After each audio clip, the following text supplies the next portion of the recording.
You're listening to the Retire Coast podcast, where money, business, and lifestyle come together. Join us each week as we explore smarter financial planning, starting and growing businesses, and building the life you want at every stage, from millennials and Gen X to today's retirees. Welcome back to Retire Coast. I want to talk to you today about something that happened in 1776, which had a major impact on our ability to win that war. And I say our because I had family members that fought in the Revolutionary War. Maybe you did, and possibly you did not. However, the outcome, the way we live today, came from the efforts that these individuals put in way back in 1776. And since this is the 250th anniversary this year, on July 4th, 2026, of the signing of the Declaration of Independence, it's appropriate that we expose some of the information that has been buried in the history books. We haven't learned this in school, so I am endeavoring to produce some articles. This is one of many that talk about things that we should know about, and we would very much appreciate, and it's interesting to know that things were happening that we were not aware of that made major impacts. And this particular article we're talking about here is the men and women who followed the camps around that were just kind of shunted into the background, but were absolutely critical for the war to be won. We've published an article already about some individual women who stand out in history, but this one's really about the hardships and the camp followers that nobody really knows about, that ended up being the vital backbone of the Revolutionary Army. So please enjoy our dialogue that follows my comments here, and return to retirecoast.com to read the rest of our articles. We're going to continue to produce these articles through July of 2026. And please read the actual articles on retirecoast.com because they're very interesting. We have a lot of photographs, a lot of art from the original period, and some charts and graphs and other details that I obviously can't show you here because this is audio.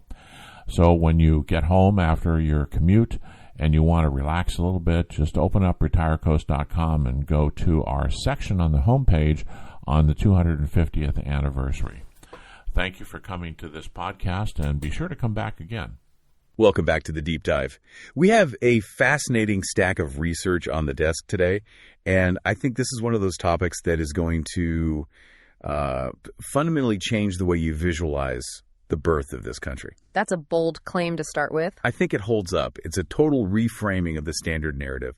But before we get into the documents, I want to start with a little mental exercise. I love a good mental exercise to kick things off. Where are we going? All right, I want you to close your eyes for a second. I want you to picture the Revolutionary War. It's 1776. Conjure up that classic, high school textbook mental image. What do you see? Okay, I'm closing my eyes. I'm seeing lines of soldiers, ragged uniforms, maybe standing in a snowy field at Valley Forge. Right. The muskets, there's smoke in the air, maybe a drummer boy keeping time. It's very stoic, very masculine. Exactly. It's the oil painting version of history. It's stoic, it's masculine, and it's very solitary. It's just men and their guns against the British Empire. It is the flintlock and glory version of events, and it is a powerful image. But if we are looking at the source material we have for today, the letters, the pension records, the logistical reports, that image isn't just simplified. It's more than simplified. It's wrong. How wrong? Completely incomplete. In fact, if you could actually transport yourself back to a Continental Army camp, say on the march to Yorktown, that isn't what you would see at all. You wouldn't just see a line of soldiers. No. You would see what historians and the sources we're looking at today call a wandering village. That is such a vivid description, a wandering village. It really is the perfect description, because behind those lines of soldiers, there was a massive, chaotic, noisy, and absolutely essential tale. You'd see wagons, oxen, laundry kettles boiling over open fires, and thousands, literally thousands of women and children. So today we are diving into the history of the camp followers. And honestly, before digging into this stack of research, I kind of thought of camp followers as just stragglers. Maybe people who had nowhere else to go just sort of tagging along. And that is a common misconception. The term camp follower has gathered a lot of negative baggage over the centuries. It implies passivity, or worse, that they were a nuisance. Right, that they were a drain on resources. Exactly. But the sources we have today are very clear. These weren't nuisances. They were the logistical backbone of the war effort. We are talking about wives, mothers, widows, children, seamstresses, nurses, and laundresses. They were an integrated part of the army. So the central thesis we're exploring here is arguably one of the biggest secrets of the revolution. It is.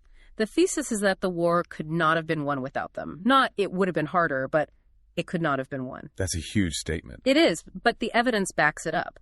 They were preventing the army from collapsing due to disease and hunger. It's the invisible army behind the army. Precisely. We need to dismantle this idea that they were just hanging around. It's a fascinating look at how an 18th century army actually functioned versus how we think it functioned. Okay, so let's unpack this. Because the sheer variety of people in this wandering village is mind-blowing. It wasn't just wives, right? No, not at all. The demographics were incredibly diverse. Yes, the core group was often the wives of enlisted soldiers, but you also had widows, elderly parents who couldn't be left alone, and children of all ages, from toddlers to teenagers. And professionals, too. People with specific skills. Right. You had seamstresses who were constantly repairing uniforms. You had tent repairers. You had midwives, which was a crucial role, as we'll see later. And you had sutlers. Sutlers. That's a word I haven't heard in a while. It's a fun, old-timey word. Basically, civilian merchants who traveled with the army to sell goods. Like a mobile general store. Exactly. They'd sell tobacco, extra sugar, maybe coffee or liquor if they could get it. Anything to make camp life a little more bearable. You also had free and enslaved black people attached to officers or regiments. It was a complete cross-section of society moving down the road. But here is the question that kept nagging me as I was reading this. Why? Why would anyone choose this life? I mean, we are talking about living in a freezing tent, walking hundreds of miles in a war zone with cannon fire. Why not just stay home on the farm? That is the modern perspective talking. We value comfort and safety above almost all else. But to understand the why, we have to look at the economic reality of 1776. This is a point the source material really hammers home. American life was overwhelmingly rural and family-bound. So it all comes back to the farm. It does. Think of a family farm in the 1770s not just as a home, but as an engine. It required specific parts to run. If the husband, who was typically the main laborer for things like plowing and heavy wood-cutting leaves to join the army, the engine breaks. The engine breaks, the wood doesn't get cut for the winter, the fields don't get plowed for the spring planting, the harvest doesn't happen. So staying home didn't mean holding down the fort. It often meant starvation. It meant poverty and ruin. You'd lose everything. If you stay, you starve. If you go with the army, you face incredible hardship, but you get rations. However small those rations were, they were something. It was a survival calculation, not a lifestyle choice. And then there's the safety aspect, which I found really counterintuitive. You'd think a war camp is the most dangerous place to be. You're near the guns. But the source suggests that staying home was actually more dangerous. In many cases, yes. The countryside was essentially lawless. You had British raiding parties. You had loyalist neighbors who might turn on you. I mean, this was a civil war in many counties. And you had desperate stragglers from both armies looking for food. So an isolated farmhouse with a woman and children alone was a huge target. A huge target. So, paradoxically, the Army camp offered safety in numbers. Right. A wandering village of thousands is harder to attack than a lonely cabin in the woods. Absolutely. Plus, there is the factor of family unity. The source mentions that some soldiers actually threatened to desert if their families weren't allowed to come with them. Which really humanizes these guys. They weren't just patriots fighting for an abstract concept of liberty. They were fathers and husbands who couldn't bear to leave their families in danger or to starve. And that loyalty created this massive logistical challenge for someone like Washington, but also a massive logistical benefit. Which brings us to the work itself. Yes, the invisible labor. I want to talk about the laundry, because I feel like in 2026, laundry is a chore. We throw it in the machine, press a button, and complain about folding it. But in 1776... it was an industrial-scale physical ordeal. And this is where we have to connect the domestic task to the military outcome. The source describes this labor as endless. We are talking about boiling shirts in lye soap over open fires. Lye soap isn't exactly gentle on the hand. No, it burns, it strips the skin, and then you're scrubbing these heavy wool and linen garments in freezing rivers, hauling gallons of water, and mending breeches that were falling apart from constant wear. It was dawn to dark labor every single day. But here's the so what factor. Why does clean laundry matter so much in a war? It's not about looking sharp on the parade ground. No, not at all. It's about medical defense. Exactly. And to understand this, we need to get a little technical about biology, because disease killed more soldiers in the Revolution than British bullets did, by a huge margin. We're talking about typhus, dysentery, smallpox, and what they just called camp fever. And typhus is spread by lice, specifically the body louse. In the conditions of an 18th century, campmen huddled together for warmth, infrequent bathing, wearing the same clothes for weeks, lice proliferate explosively. So they're everywhere. They carry the bacteria Rickettsia prowazekii. When the louse bites and defecates on the skin and the soldier scratches it, the bacteria enters the bloodstream. And the result is typhus, which causes high fever, delirium, a terrible rash, and often death. The mortality rate could be anywhere from 10 to 60%. The only way to stop the cycle is to kill the lice and their eggs in the clothing. And the only way to do that in 1776 was boiling water. So, by boiling those shirts in lye, by scrubbing them clean, these women were essentially the Army's public health department. They were the primary barrier against epidemics, without a doubt. The laundress isn't just a cleaner, she's a frontline defense against biological threats. If that laundry stops, the lice proliferate, typhus spreads, and a regiment that is supposed to have 500 fighting men suddenly has 300 men too sick to stand. That is a staggering thought. The entire army could be wiped out, not by a battle, but by an insect. And it almost was on several occasions. The work of these women was the main thing standing in the way. The source makes a fascinating comparison here to the 20th century, comparing them to the Rosie the Riveter types in World War II. Right. We celebrate the women who worked in factories in the 1940s, and we absolutely should. They were critical. But the key difference, the source points out, is proximity. The camp followers in 1776 weren't back home in a factory, safe from the fighting. They were right next to the battlefield. They shared the hunger, the cold, and the danger. And unlike the factory workers, most of them were doing this without pay. It's total immersion in the war effort, not a distant contribution. And speaking of immersion, we have to talk about the kids. Because if the army is a village, it has children. Lots of them. I was trying to explain this to my nephew the other day. Imagine a modern kid, say a 10-year-old, dropped into Valley Forge. No iPad, no school, no central heating. It would be a shock to the system, to say the least. The source paints a picture of children who were essentially miniature laborers. They weren't just playing tag among the tents, though they surely did that too. They had jobs. Critical jobs. Fetching water is a big one. It sounds simple, but think about the volume. An army needs thousands of gallons a day for drinking, cooking, washing. Hauling heavy buckets of water from a stream back to a camp for thousands of people is heavy, exhausting work. And firewood. Crucial. They gathered firewood, which was literally the difference between freezing to death or staying warm and having a cooked meal. They watched younger siblings so the mothers could do the heavy laundry or cooking. And education. Was there any? Non-existent in the formal sense. Maybe a chaplain or a literate soldier would teach a lesson here and there, but for the most part, their classroom was the camp. They learned how to survive, how to stay out of the way of wagons and horses, and how to scavenge for extra food. They learned practical skills, not reading and writing. Exactly. They were learning the skills of survival in a very harsh environment. There is one part of the source material that really stopped me in my tracks. It's the section on childbirth. Because life goes on, right? Women were pregnant. This is perhaps the starkest reality of the camp follower experience. Women were giving birth in winter camps, in makeshift huts of branches and mud, or even on the side of the road during a march. It's just unbelievable. The source includes a reconstructed diary entry from a midwife in February 1777 near a camp in Middlebrook. I have that right here. It's chilling. It describes a birth in a cold tent where, she says, the wind is slipping through the seams. They only have a single kettle of boiled water and a few rags. And the outcome? The outcome is tragic. The baby dies. The text says he uttered but the smallest cry. It highlights the incredibly high infant mortality rate and the mortal danger the mothers were in. They were malnourished, stressed, and freezing, yet they were bringing new life into this war zone. It really drives home the fragility of life there for everyone. And speaking of fragility, let's talk about food, or the lack of it. We all know the stories about the soldiers being hungry. I remember reading about them eating shoe leather at Valley Forge. But what about the followers? The hunger was universal, but it was hierarchical. The source breaks down the ration theory versus the reality.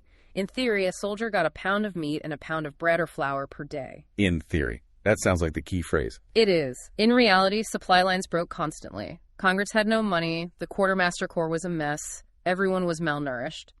But the distribution followed a very strict pecking order. Who ate first? The soldiers.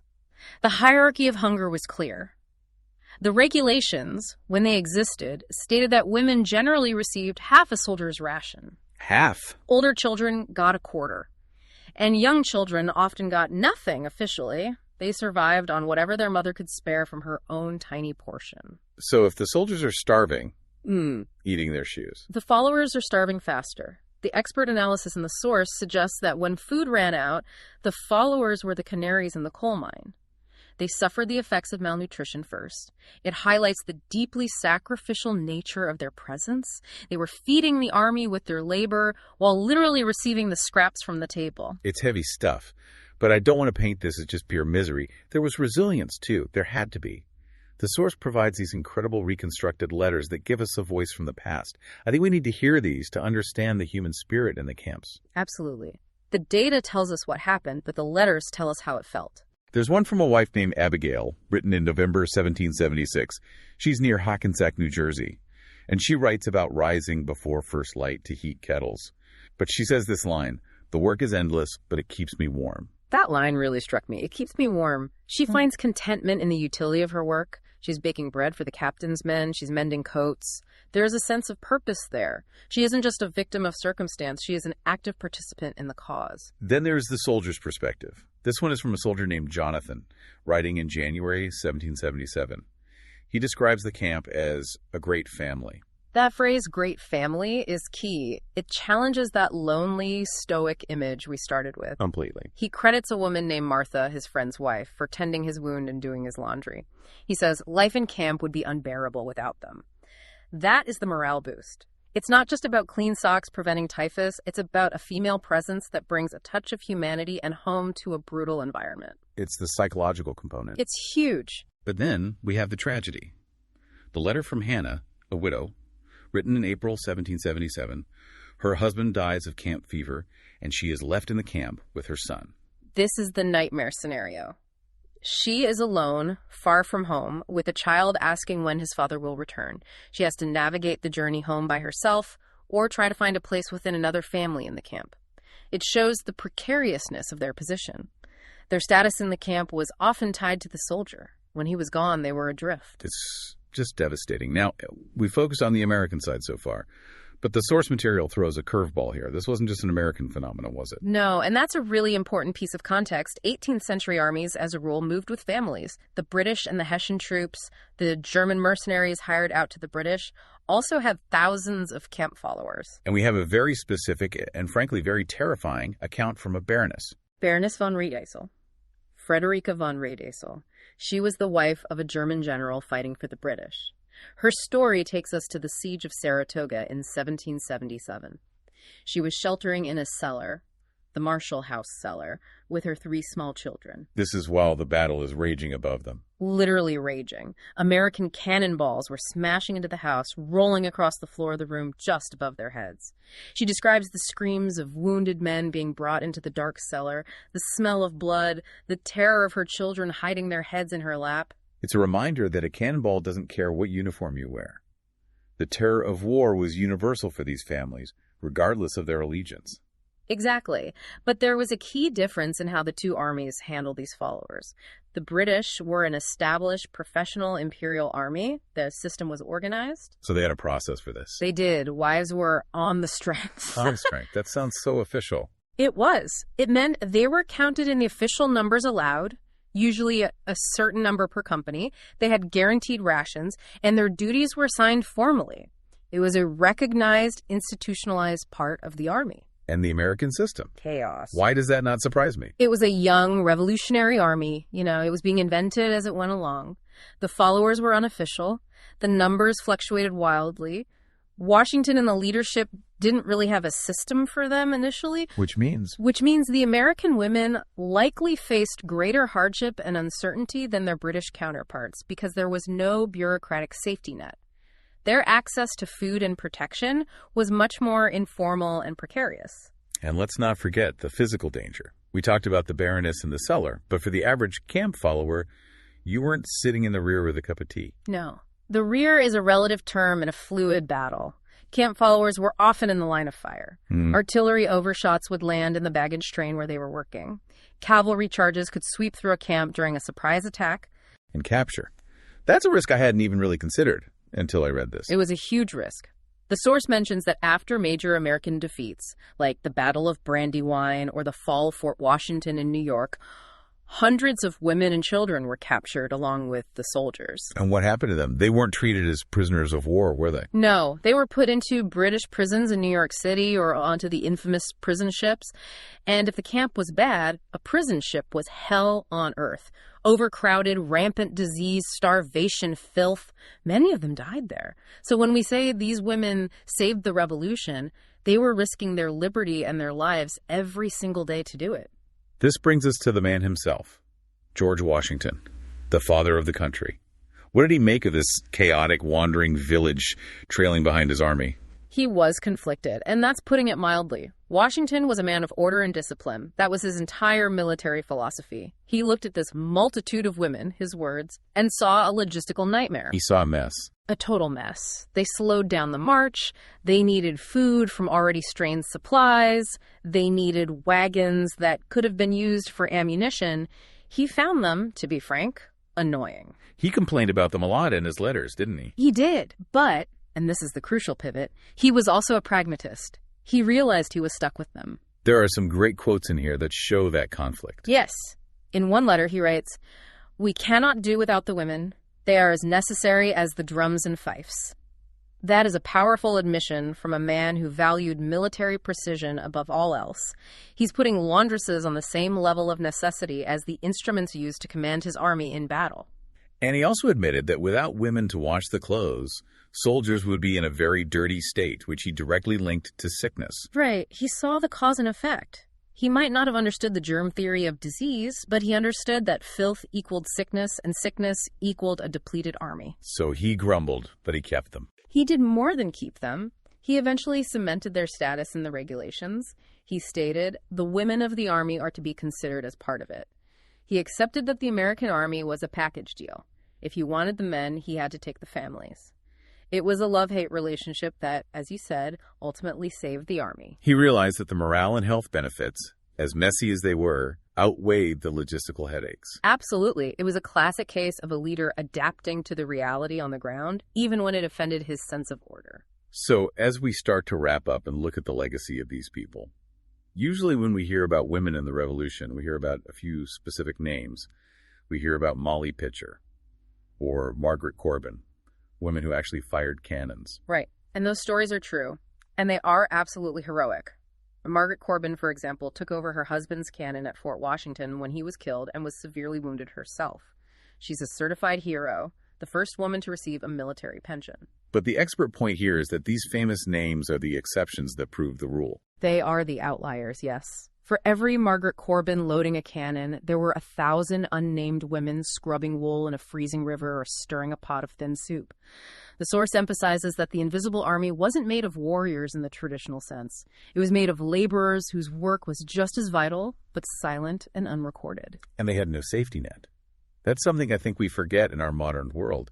If you get sick or your husband dies, there is no VA hospital, there is no Social Security, there is no GoFundMe. There is nothing. Survival depended entirely on the community, that camp family Jonathan wrote about in his letter. If that community failed you, if you couldn't find a place in another mess group, you were on your own. It just highlights how incredibly high the stakes were. They were working without a net every single day. So when we look back at this incredible hidden story, what is the big takeaway? How should this change our view of the revolution? I think it forces us to rethink how wars are won. We love the great man theory of history, Washington on his white horse, pointing the way forward. Right, the heroic individual. But the reality on the ground, the reality in these sources, is that the war wasn't won solely by tactics and gunpowder. It was won by resilience. It was won by the clean laundry that stopped a typhus outbreak from wiping out a brigade. It was won by a hot stew that kept a soldier from deserting on a cold night. It was a cooperative effort, a community effort. Exactly. It was a community survival effort.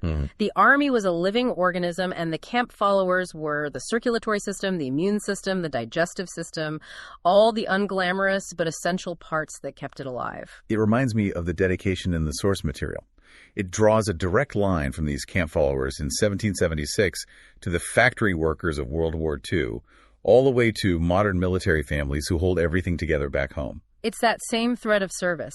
The people behind the scenes who bear the burden so the tip of the spear can function. So, here's a thought for you to take with you today. Next time you are driving past a park or a town square, and you see one of those bronze statues of a general on a horse looking all heroic, pause for a second. And ask yourself, who washed his shirt? Exactly. Who fed his troops? Who nursed them when they were dying of fever? And ultimately, would he even be on that horse if they hadn't been there? I think the answer from this research is a resounding no. I think so too. Yeah. Thanks for taking the deep dive with us today. A real pleasure. We'll see you next time.